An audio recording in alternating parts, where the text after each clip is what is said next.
It's Saturday, January the 11th, and Chinese state media have reported the first known death from a virus that will later become known as COVID-19. On the front page of the New York Times is news that impeachment articles are to be sent to the Senate, whilst increasing tensions between America and Iran look set to become a major concern.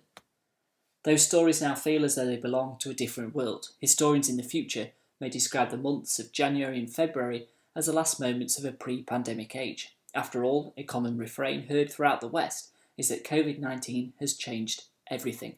Over 500,000 lives have been lost worldwide, and the economic damage is just beginning. How can anything possibly be the same again?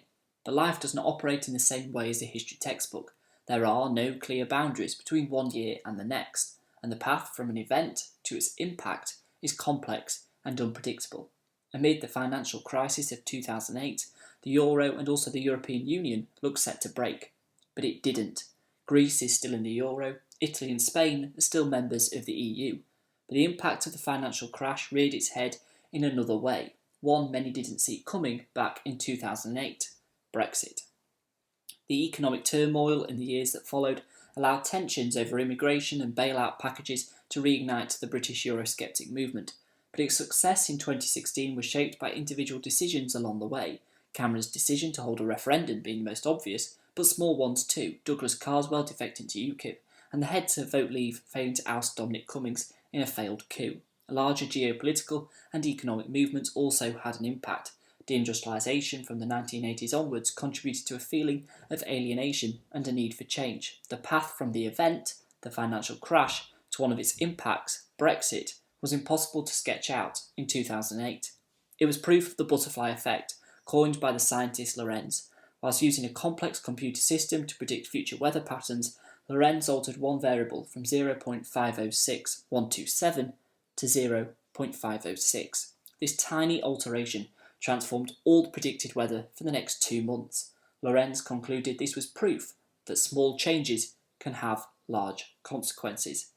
Significant events, financial crises, wars and pandemics do have significant consequences, but it is never as simple as them creating new worlds. If there is a post-pandemic age, it is likely to be shaped by the political environment that witnessed its birth. It may indeed accelerate pre-existing trends. For instance, calls for a larger welfare state had been growing in Britain since the turn of the century. World War II merely accelerated its coming. Right now, it's impossible to know what will happen next, but one of the first pieces of evidence for the political impact of COVID-19 will be the US presidential election in November. Will the virus accelerate the polarisation of American society? Will it accelerate identity politics? Or will it mark the end of the Trump presidency, or rather cement his legacy through increased protectionism? Will the virus serve as the spark for a course correction for America on the international stage? All these questions will only be partly defined by the result in November, and many will be shaped by multiple butterfly effects along the way. After all, an election campaign itself can be transformed by individual mistakes or moments of triumph. To help answer these questions and to sketch the outlines of the upcoming election, I've been speaking to Greg Swenson of Republican Overseas and Matt Shorraw, the Democratic Mayor of Monessen, Pennsylvania. If COVID-19 is set to accelerate the trends that were present in American politics before the pandemic, then the best place to start is by looking back at the last 4 years. What are those trends? And what has been the impact of Donald Trump's time as president?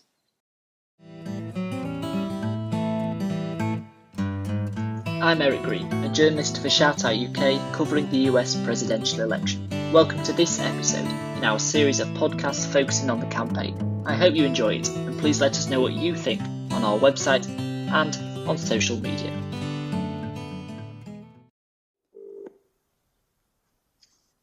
Hi, Erik. Hi, how are you? I'm fine, and you? Yeah, good, thank you. Yep. Looking back over the last 4 years, how would you yourself describe Trumpism? Has there been an obvious ideology or vision that the president has followed? Yes. The short answer is yes. But I'll also add that it's better than I expected. He was never a movement conservative, and didn't really have any, really deliberate political philosophy.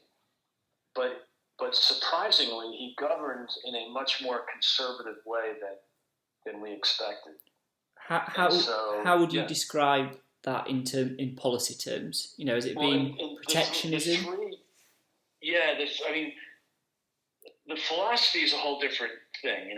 The America first and clean, drain the swamp and all that stuff. But in terms of actual policy, I think the three major things were deregulation, tax reform, and the third one is appointing constitutionalist judges.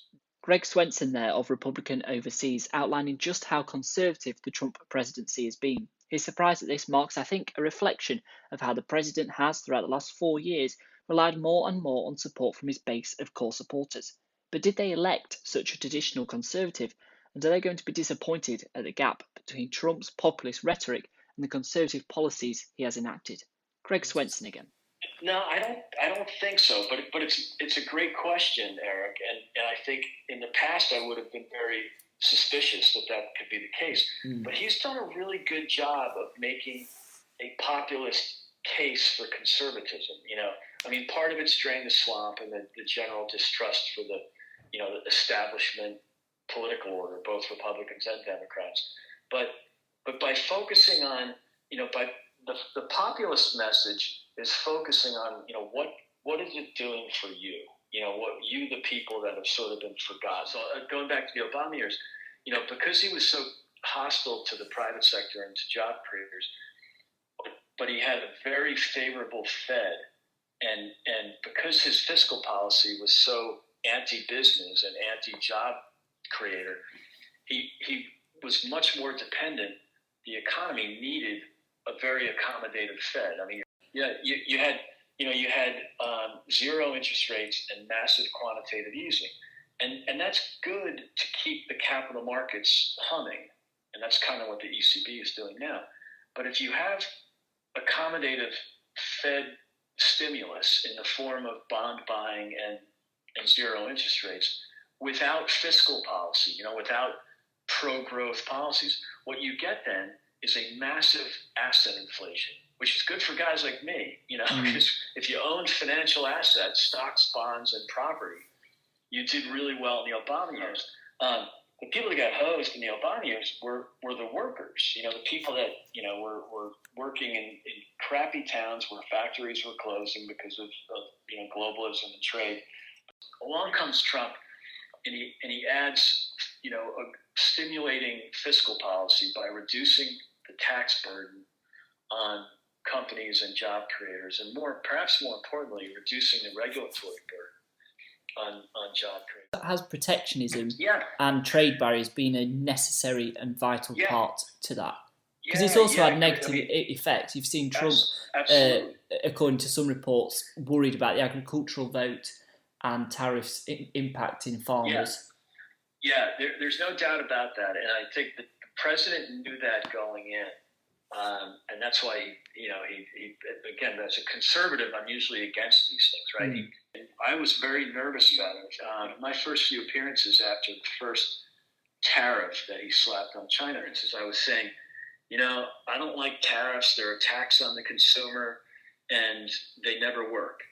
And what's funny is, like a lot of things, whenever I've criticized the president, which I do, I'm often quite honest about it, I was wrong on that. If Trump's economic policies have transformed the Republican Party away from their historic position favouring free trade, then what impact have they had on the position of the Democrats? Remember, those workers that Greg Swenson talks about having benefited from protectionism are largely traditional Democratic voters in the Rust Belt. Joe Biden will be desperate to win these back. Here's Matt Shorraw, Democratic Mayor of Monessen. I think that we realize in a lot of cases that we can't live in a bubble. I like to think that the average American has realized that, but we also have to be realistic that if we're going to participate in a global economy, which I completely feel we should, we also have to keep in mind that we need to address our economic issues at home at the same time. And I think a lot of people are looking at it at one or the other. And it's kind of become a political football with with both parties because, the Republicans paint globalism as the scary thing, and the Democrats are like, no, we need to be more inclusive and we need a robust economy. And I think we're finding that we're not prepared as much economically. Like, we've relied so heavily on globalization. So I think that there's a happy medium. Like, I think that we can have both, but we have to just be responsible about it. And I don't know where the party is on that. And I don't think the American public has moved much on that in general. I think that when Trump was elected, he kind of played on everyone's fears about a globalized society. Here in Monessen, for example, we had a steel mill here that the city was founded on, and it went away in 1986, mostly due to free trade and the global economy and jobs moving overseas. And there's still resentment towards that, but I think a lot of people understand the necessity of having a global economy. But when you have someone like Trump come in and play on people's fears that, other people are taking your jobs, you're not going to get to work or make money, and you're going to be living in a failed economy, blah, blah, blah, that's scaring people into voting for him. And I'm hoping that people don't fall for that again. If on the economy the verdict is still out over whether protectionism has taken hold of American politics, in terms of foreign policy, Trump has helped create a new consensus when it comes to China, one that is now spreading across the Western world. Right. And so I think one of the other things that Trump did well was just expose a lot of the bad things that the Chinese were doing. Chinese stuff, you'll find that Democrats are actually rallying behind the same argument. They might not like to admit it, that they are supporting, but Chuck Schumer 3 years ago was banging the tables supporting Trump on the tariffs. But a lot of it feels quite. Have been very pro-tariff. Sorry, but a lot of it feels quite reactive. America is reacting to the rise of China, almost in a desperate. You could say, critics could say, in a desperate attempt to stop it because it has allowed it to rise to this extent. Right. And some of that blame must be at Trump's door and his foreign policy handling, because a lot of it has been turning the back on the world. What would you say to that? Well, I know it's a funny one, because on one hand, you're absolutely right. I mean, China had, he exposed a lot of these ills, and a lot of people had ignored him. And I'm not blaming the Obama administration. It was George Bush. It was Bill Clinton. This was both parties, and Republicans, as you know, are always so pro-business. So, we've always just sort of said, let's go. Let's trade. Let's do business with China. If I'm a factory owner, I want the cheapest products, right? The cheapest inputs. So we're all guilty of it. But I think what Trump did was exploit, or at least listen and understand to the people in the Midwest and the Rust Belt that were suffering. These towns everywhere but, the coasts and Chicago were suffering. So he sort of piled onto that. It's not just America anymore, bitching about the Chinese. But why is it then, do you think, that the rest of the world gives so little kind of foreign policy credence to Trump? Is it because of his character? Is it the way he is ruled rather than policy? There's no doubt. His messaging is sometimes challenging. Look, he's unfiltered. He's really direct. He's kind of a street fighter from Queens. It rubs people the wrong way, and I think he definitely could do a better job of messaging in a more positive way. But one of the reasons he got elected is because he's so blunt and unfiltered. On one hand, a lot of times, believe me, I'm kind of like a country club Republican. Sometimes I cringe when he is unfiltered. But then I have to remember that that's one of the reasons people voted for him. It was refreshing, the fact that he just was so direct. On the international stage, Trump represents the beginning of a reaction against the growth of China, and one that is now taking root in Europe too. But the similarities do not end there. In both Europe and America, political movements built on anger against globalization have taken power, and it is likely that in 10 or 20 years' time, the Trump presidency will be compared to such populist movements in Europe.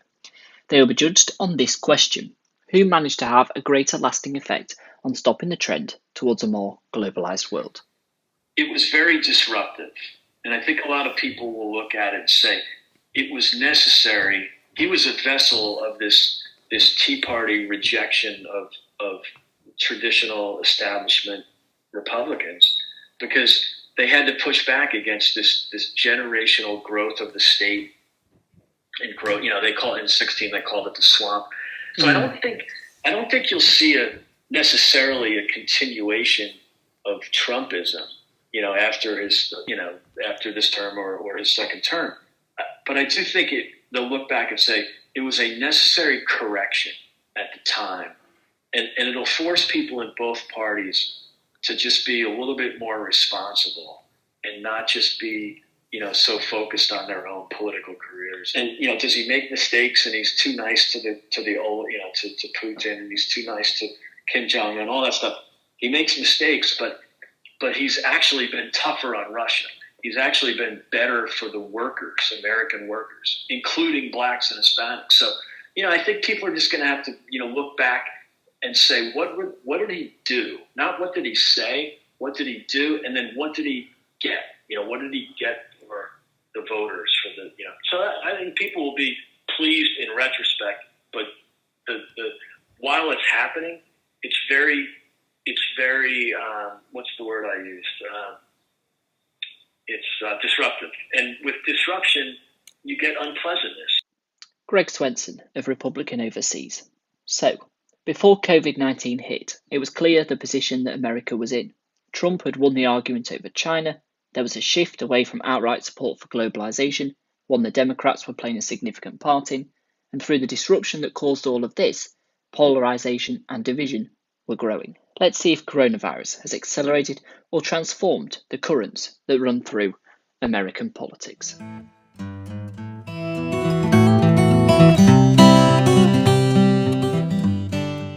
We're a mess here.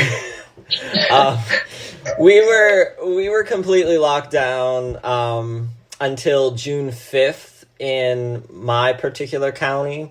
And we just opened things up, and we're still taking precautions, but cases are starting to rise again. So it's looking like we're probably going to go backwards. Well, economically, things are worse. Due in large part to the virus, of course. We're seeing that everywhere, I think. The division, it's more entrenched, but it seems to be that a lot more people are sort of denouncing what Trump is doing, which I find interesting, especially in the last month or so. I think the virus has really exacerbated things and laid things bare in terms of Trump's ineptitude with handling the virus and the economy and all the other things. So I don't really know. I don't see as much enthusiasm as I did in July of 2016 for Trump. So do you think the virus then has radically changed people's interpretation on Trump? I think I do. I think the average person sees just how he is, and a lot of people saw that from the get-go. I've talked to some people that voted for him that said they wouldn't vote for him again. Is that because, do you think it's cut through? It can't be polarised. Everyone sees the impacts of coronavirus in their community. Unlike other events, impeachment, the Mueller report, they could all be interpreted in so many different ways. I think that's right. The virus is still polarizing to some degree because you have people that still think that it's not real. But it's affected so many people. And here in particular, we have a large senior citizen population. So a lot of younger people are concerned, and maybe they're not taking the virus seriously for their own personal well-being, but they're taking it seriously because they're afraid for their parents or their grandparents.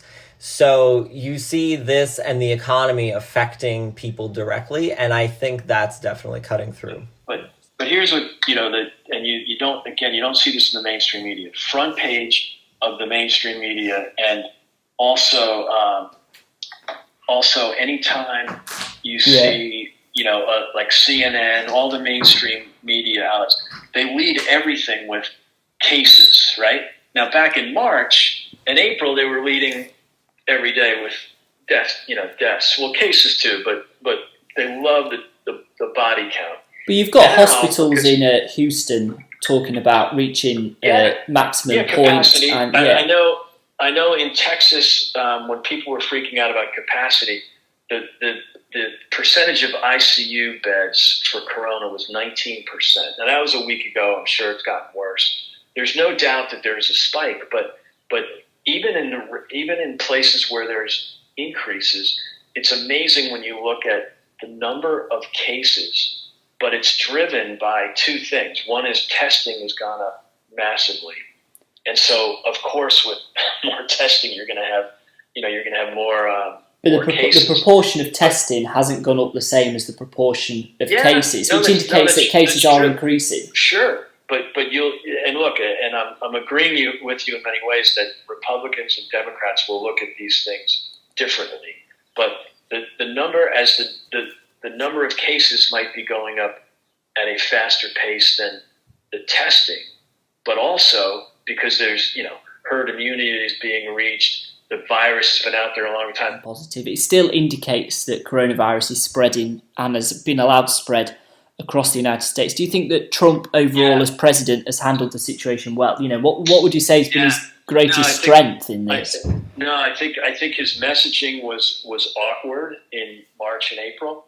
So, he didn't win a lot of friends. I mean, Andrew Cuomo's a really smooth guy.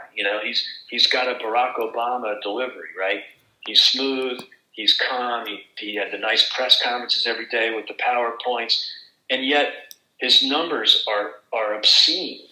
And sending the people back to the care homes on purpose at the beginning. Yeah, but behind Trump's rhetoric and messaging has still been a policy that in January and February, even March, was playing down the risks of the disease. And then since it arriving, I think it was in February he talked about, it being over pretty quickly and not being too much of a risk. That's a substance issue rather than communications. Right. But you have to balance the concerns with, he put the group together, the coronavirus committee, they did the press conferences every day. You have to balance delivering the message with actually getting stuff done, like making sure testing ramped up, which it did, making sure there are enough ventilators, which we had so many ventilators, they had to export them. So you have to balance that, but also maintain a confidence that we'll get through this. Whether the trend of polarisation is becoming more entrenched as a result of the pandemic, only the months ahead will tell. Whilst both Greg and Matt agree that coronavirus is a serious problem, there are clear differences between them over where the blame lies. For Matt, he told me that the pandemic has completely turned the election upside down. 6 or 7 months ago, he said, there was a different conversation entirely. For Joe Biden, COVID-19 has allowed him to attack Trump on lines of competence and leadership. But the pandemic doesn't mean that the problems Democrats encountered in 2016 have simply gone away. The economy is faltering, but there are nerves that if it bounces back strong in time for November, Trump can still win. Matt Shorraw. Who knows where we'll be in November, but I think the economy was his strong point, in his mind anyway, and I think that was the issue that he had planned to run on, and he can't do that now. We have an unprecedented number of unemployment cases.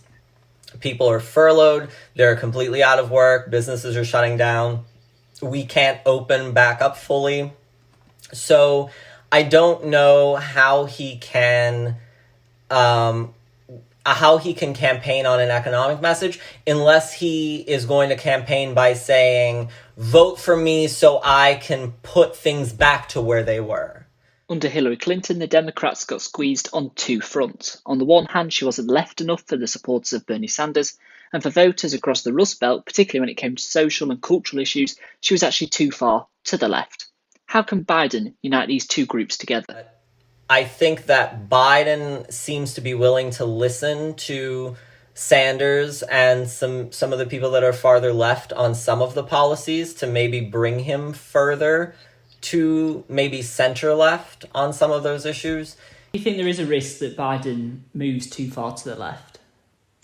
I think so, because I think he has to walk on this tightrope, because he could alienate some of his more moderate voters, but he also needs to gain support of more farther left voters as well. So he has to walk on this tightrope and try to figure out what issues he can move on and what issues he can't move on. And I'm sure it's challenging for him and his team. It's going to take a lot of listening on his part and just gauging where the public is and where his supporters are. And hopefully he can manage to pull it off. But it's going to take some acrobatic work for him. Hillary was a downright hateable candidate, right? There was a lot of voters, if you look at the polls, a lot of voters hated both candidates. So they kind of held their nose and voted for the one that, they hated less, if that makes sense, right? But Joe Biden's not a hateable guy. So he's actually, in many respects, as far as hate and not hate, he's much better than Hillary. The second thing is Hillary didn't go to Wisconsin, Michigan, or Pennsylvania. I'm worried that the fact that he's campaigning there when Hillary didn't, and he's not that hateable, that's really problematic, right? And I think Biden needs to do his best at meeting people where they are as much as possible. One of my critiques about Hillary's campaign in 2016 was that she did not go to enough places that she needed to. A clear theme there from Matt and Greg, expressing the importance of where exactly each candidate is visiting, something to keep track of as the campaign proceeds. But as we near Election Day, there is of course that thing called events, or rather breaking news, that can derail any carefully planned campaign. The killing of George Floyd by police in Minnesota was one of those such events. It ignited a series of protests and riots that exposed how arguments on race and culture will form an instrumental role in this election. How each candidate responded reflected their election strategy. For Trump, he plans to play on such tensions to further a culture war, thus allowing Biden to position himself as a unifying figure. Something, though, that doesn't come without problems. Sorry. What about some of their policies, such as defunding the police? Well, that seems something that could be taken up by Republicans. That is definitely a concern, and I think the people who are advocating for defunding the police need to be clear about why. The general consensus is saying we need to take some of the duties away from the police when it comes to psychiatry and psychology and mental health and all those other things that police deal with calls. And we need to take some of that funding away and move it to mental health and drug addiction help and that sort of thing. There's space in this election and in the campaign for that kind of complex debate. Is there not a risk that with the way that Trump tweets and kinds of condenses debate down into very few lines, is there not a risk that the Democrats just end up getting caught in this whole debate and actually that risks losing votes? Not if we're, like I said earlier, not if we're clear on the message. I think we tend to be, this is a case where it's dangerous to be policy heavy, because if you get too policy heavy, then people pick and choose statements and pieces of that policy that might look bad out of context, and they run with them. Matt Shorraw there. And now, for the final time, Greg, so over that weekend, how can you argue that Trump aimed to unite America? You had you had tear gas being fired as he tried to clear the way to make his way to the church in Washington, and the world watched on, looking at a pretty divided America. By the way, but it wasn't tear gas, by the way. But the press said it was tear gas, so then it just became truth. It was pepper gas, but that's all right. But it was a deliberate attempt to clear protesters through force. But there's also what you said about being divisive or whatever.